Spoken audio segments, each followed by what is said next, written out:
qu'on sache ce qui s'est passé en Côte d'Ivoire. Or, dans les faits, le procureur Ocampo a uniquement instruit à charge contre le camp Gbagbo et contre le président Laurent Gbagbo, avec l'idée bien précisée à l'avance de le transférer devant cette cour pour que politiquement il soit éloigné définitivement de la scène ivoirienne et que ses idées ne puissent plus prospérer. Voilà un peu ce qui s'est passé. Et l'actualité de cette cour pénale, c'est quoi? Aujourd'hui, cette cour pénale dite internationale que Félix a décrite comme étant finalement une cour locale, parce que les pays les plus importants ont refusé de signer le traité, que ce soit les États-Unis, la France qui a émis des réserves, tous les grands pays ont refusé de signer le statut de cette cour pour ne pas que leurs citoyens se retrouvent devant elle. Mais les mêmes pays s'arrogent le droit de traduire d'autres citoyens, d'autres pays devant la cour. Alors que logiquement, ils n'ont pas à intervenir là-dedans. Mais pourquoi cela? Parce que ces États financent cette cour.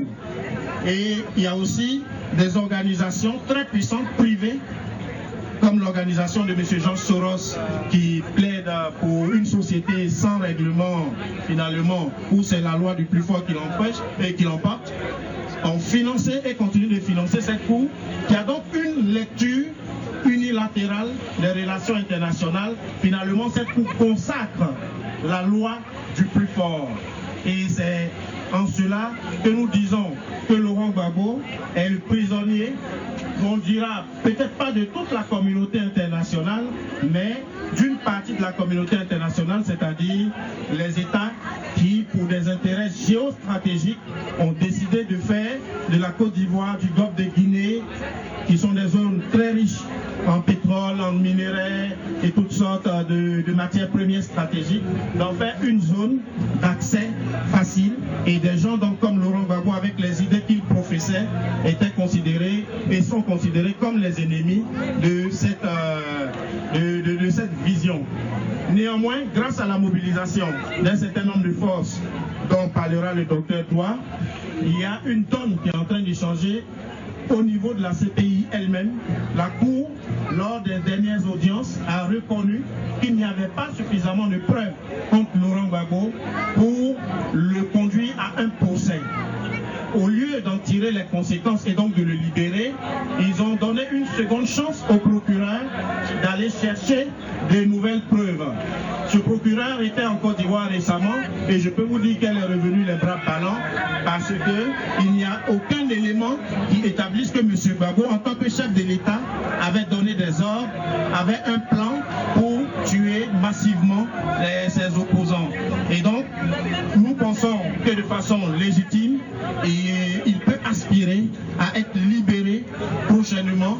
C'est à ce combat, je pense que vous devez tous vous intéresser parce qu'il y va de la crédibilité de la justice internationale, il y va de la crédibilité de la justice universelle. Si on veut qu'elle soit réellement universelle, eh bien, il faut que dans l'affaire Laurent Gbagbo contre le procureur, M. Gbagbo soit libéré définitivement et sans condition. Voilà, je vous remercie. Merci. J'aimerais ajouter un mot élucidé par mes prédécesseurs. Donc, je viens de la Hollande, des Pays-Bas, à La Haye, où je travaille et je réside. Je viens pour témoigner de la vie de Laurent Gbagbo et de ce que les Hollandais pensent de lui. Je me rappelle que après son arrestation en avril 2011, parler de Laurent Gbagbo était bizarre. Parler de Laurent Gbagbo était on était du coup suspecté d'être extrémiste, tellement il avait été diabolisé par les médias. Aujourd'hui, nous sommes heureux que le temps ait permis à la communauté internationale elle-même, qui a été actrice de ce qui s'est passé en Côte d'Ivoire, de découvrir petit à petit la vérité et découvrir qui Laurent Gbagbo est en réalité. Mais aussi, les citoyens du monde ont aussi pu comprendre que Laurent Gbagbo n'était pas ce qui a été décrit. Alors, Laurent Gbagbo, c'est un prisonnier atypique. C'est quelqu'un qui, depuis son arrivée à La Haye, a déclenché une mobilisation mobilisation immense, mobilisation des Ivoiriens, donc de son peuple, mais mobilisation africaine, des pays africains, des Africains attachés à la démocratie et attachés à la justice, se sont mobilisés pour soutenir les Ivoiriens dans ce combat. La haie est devenue un pèlerinage, le pèlerinage de la démocratie, le pèlerinage de la justice internationale. Il y a chaque mois, chaque semaine, de nombreux citoyens du monde, des Français, des Italiens, des Européens, donc, qui déferlent sur la haie pour crier leur indignation.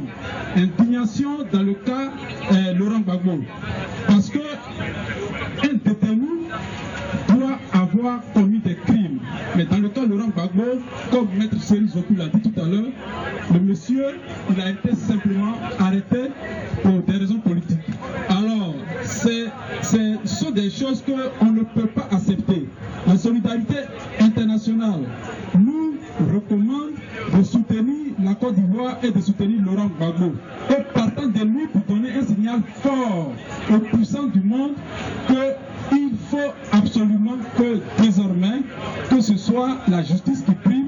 Chaque pays peut avoir ses intérêts, mais il faut absolument qu'on accepte aussi que les petits pays aient le droit d'émerger et que l'Afrique ne soit pas toujours vue comme le continent de la pauvreté et le continent des conflits.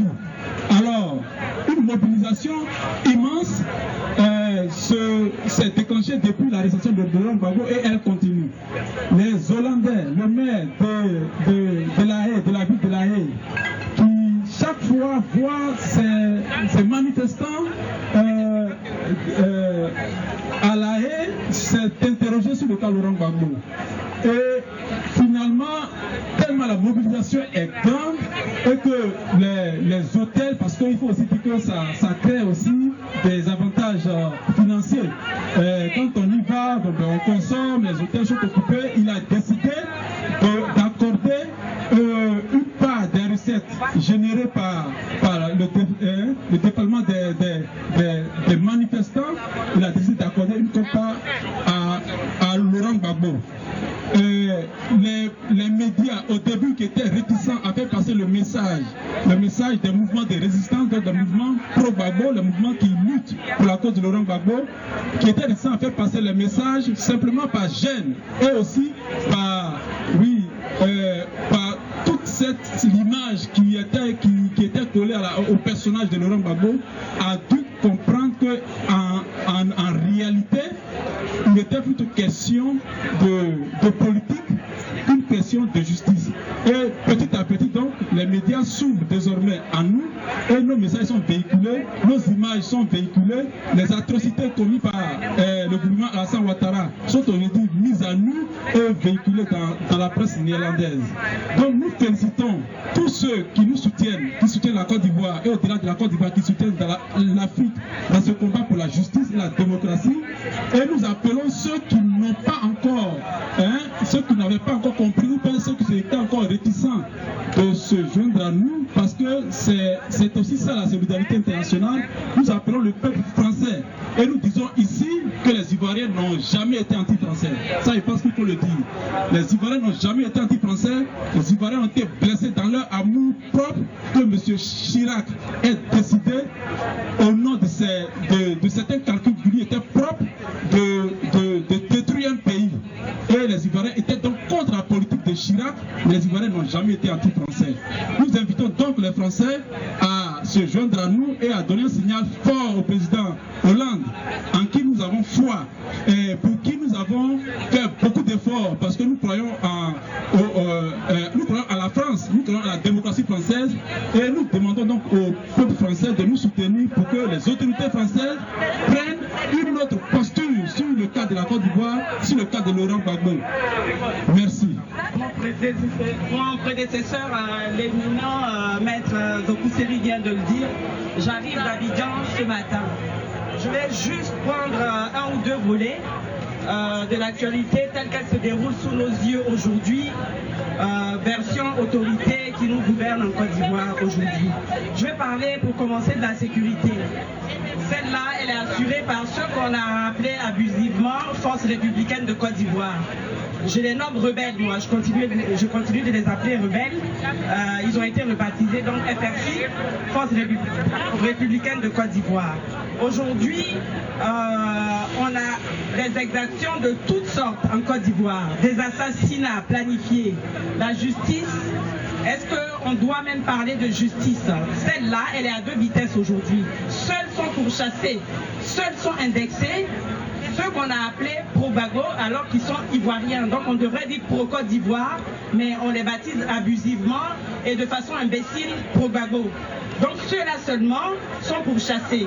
Ils sont traqués jusque dans leur dernier retranchement. Pour les plus chanceux, ils sont jetés en prison. Pour les moins chanceux, dont beaucoup d'anonymes, ils sont exterminés purement et simplement. Depuis 2 ans, voilà la justice qui accourt en Côte d'Ivoire. La presse en Côte d'Ivoire, elle est aux mains de ceux qui ont la destinée, sinon le destin de la Côte d'Ivoire entre leurs mains. Je veux dire avec à leur tête le chef rebelle qui fait office de président de la République en Côte d'Ivoire aujourd'hui. J'ai nommé Alassane Dramane Ouattara. L'opposition est donc muselée. L'opposition n'a pas droit aux médias d'État. Le jeu démocratique est donc vicié de toutes parts. Voilà, l'opposition n'a pas le droit de s'exprimer. Ils n'ont droit à faire aucune marche, aucun meeting. Et voilà la version actuelle gouvernement ivoirien aujourd'hui. Je vais vous raconter mais quelque chose de très que j'ai vu hier, avant mon départ pour venir en France. On va voir comment aujourd'hui la sécurité, sinon l'organisation en Côte d'Ivoire a cours. 2 éléments ivoiriens se battent dans une rue pour on ne sait quelle raison. Alors, les FRC, donc Force républicaine de Côte d'Ivoire, pour essayer d'amener l'ordre, de séparer et d'arrêter la bagarre, on procède par coup de fouet. C'est un martinet qui sépare les gens qui se bagarrent. Voilà aujourd'hui le gouvernement, voilà aujourd'hui l'actualité, voilà aujourd'hui l'organisation, j'allais dire la désorganisation qui accourt en Côte d'Ivoire. Je vous remercie.